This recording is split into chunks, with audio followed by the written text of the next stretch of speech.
$80,000 यानी Indian rupees में लगभग 1,80,000 रुपीज से ज्यादा कमा रही है, बिना कोई डिग्री, बिना कोई टीम, बिना कोई एक्सपेंसिव लैपटॉप के। तो तुम्हारा पहला रिएक्शन क्या होगा? मुझे स्टार्टिंग में बिलीव नहीं हुआ था कि कैनवा से भी इतना पैसा कमा सकते हैं, लेकिन हाँ, ये सच है। आज मैं इस वीडियो में तुम्हें बताने वाली हूँ कि एग्जैक्टली मेरा क्या प्रोसेस था एंड कैसे मैंने कैनवा के थ्रू से इतना अर्न कर लिया, कैसे क्लाइंट्स मिले, और सबसे जरूरी बात, तुम भी एग्जैक्टली कैसे कर सकते हो। और मुझे आइडिया था कैनवा में डिजाइन करने का, एंड देन मैंने बिना कुछ सोचे समझे अगले दिन अपना एक इंस्टाग्राम पेज बनाया कैनवा डिजाइनर के रिलेटेड एंड अपना डिजाइन पोस्ट करना चालू कर दिया। वैसे आपको एक सच बात बताती हूँ, मुझे लिटरली डिजाइन का कोई नॉलेज नहीं था, बट फिर भी मैंने स्टार्ट कर दिया करना। मैं हर दिन पोस्ट करती थी एक न्यू डिजाइन बना के, और मुझे याद है उस टाइम मेरे डिजाइन बहुत बेसिक थे, तो बस मुझे डिजाइन का बेसिक नहीं पता था, तो कहाँ से डिजाइन करूँ मैं। पर यही सबसे बड़ी मिस्टेक थी मेरी। मैंने खाई करके इंस्टाग्राम पे पोस्ट करना स्टार्ट कर दिया बिना किसी नॉलेज के, बिकॉज मेरे डिजाइन को देख कर ना एक का मैसेज आया था कि वो मुझसे अपने इंस्टाग्राम के लिए एक पोस्ट बनवाना चाहते हैं।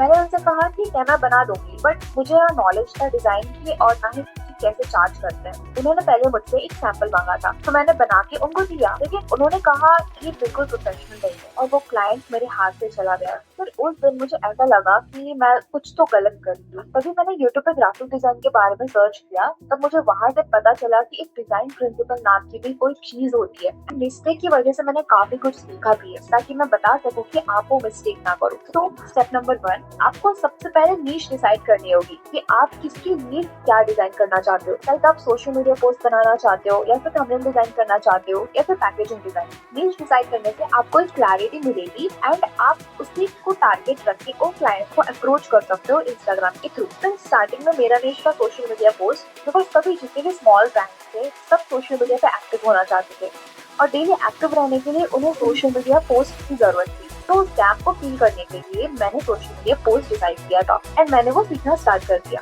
और देखो, डिजाइन में ना डिजाइन बेसिक्स आना बहुत इंपॉर्टेंट है, बिकॉज तभी आपको समझ आएगा कि डिजाइन में किस एलिमेंट्स को किस तरह प्लेस करना है एंड आप अपने क्लाइंट को उनके प्रॉब्लम का सॉल्यूशन प्रोवाइड कर सकते हो। स्टेप 2, जब आप नीश डिसाइड कर लो एंड डिजाइन बेसिक्स सीख जाओ, तो आपको किसी भी रैंडम ब्रांड के लिए सैंपल्स क्रिएट करने हैं। प्रैक्टिस के लिए मिनिमम 10 डिजाइन बनाना है एंड उसे अपने पोर्टफोलियो में यूज करना है। Yes, portfolio. एक प्रोफेशनल काम करना है ना, तो आपके पास अपना खुद का एक पोर्टफोलियो होना चाहिए अपने क्लाइंट्स को दिखाने के लिए। पोर्टफोलियो वो होता है जहां आप अपना बेस्ट वर्क्स क्लाइंट को दिखा सकते हो, ताकि क्लाइंट्स को एक क्लैरिटी मिले कि आप क्या करते हो और आप उनको क्या प्रोवाइड कर सकते हो। अब पोर्टफोलियो बनाने के लिए जरूरी नहीं है आपको एक वेबसाइट की तरह क्लासिक पोर्टफोलियो की नीड हो, नहीं, आप कैनवा में भी पोर्टफोलियो बना सकते हो। Step 3 is client find out करना, और यही बहुत क्रूशियल स्टेप है जिससे मैंने एक्चुअल में पैसा कमाना स्टार्ट किया। अब देखो, भले ही मुझे लेट पता चला कि डिजाइन बेसिक्स पता होना चाहिए या पोर्टफोलियो बनाना चाहिए, बट एक चीज दिमाग में क्लियर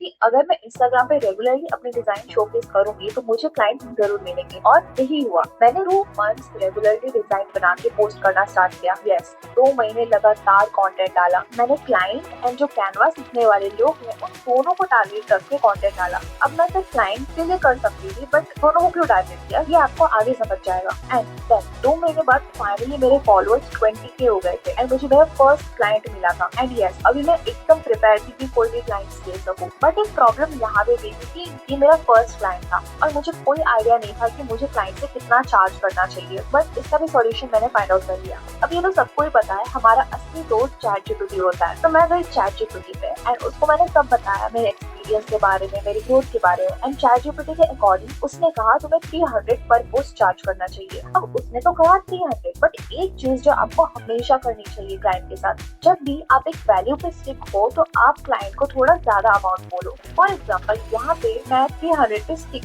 ये मेरी वैल्यू थी, लेकिन मैं क्लाइंट को बोलूंगी 500। अभी इसीलिए जब भी मैंने क्लाइंट को बोला 500, तो उन्होंने चार्जेस कम करने बोला। एज यू नो इंडियंस, तो वही अगर आप अपनी वैल्यू बताते जो 300 है, देन वो फिर भी बोलते कि कम करो, तो आपका लॉस होता। That's why मैंने 500 बोला एंड देन कम करते करते 300 पे चार्जेस फिक्स हो गए। तो इसी से मेरा फर्स्ट क्लाइंट मुझे मिल गया एंड आप बिलीव नहीं करोगे, मुझे इंस्टाग्राम से ही बहुत सारे क्लाइंट्स मिले। तो ये भी मेरी जर्नी पूरी अर्निंग थी। तो आई एम श्योर आपने इस वीडियो से काफी कुछ सीख चुके होंगे एंड मैं जानती हूँ आप भी स्टार्ट करना चाहते हो।